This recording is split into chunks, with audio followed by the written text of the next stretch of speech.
Hello everyone, how are you doing? This is MD Tech here with another quick tutorial. In today's tutorial, I'm going to show you guys how to resolve if your mouse cursor appears to be freezing, acting very slow, unresponsive, or perhaps even disappearing on your Chromebook.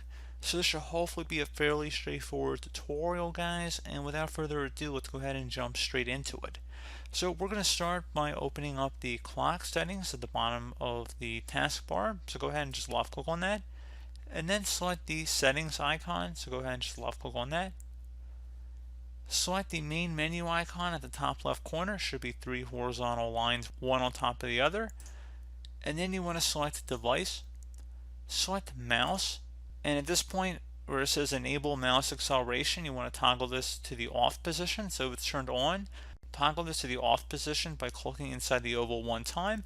Once you're done with that, you want to go ahead and restart your computer, see if that has resolved the problem. Another thing you can attempt here is if your mouse speed is adjusted too slow, like it's all the way down here, you might want to move it up a little bit. So you might want to go up to the normal rate, which would be right in the middle, or you maybe want to go a little bit quicker. And maybe if it's too quick for you, maybe you want to lower it a little bit. So giving you guys a couple different options here to work with. Hopefully one of those methods was able to resolve the problem. And as always, thank you for watching, and I do look forward to catching you all in the next tutorial. Goodbye.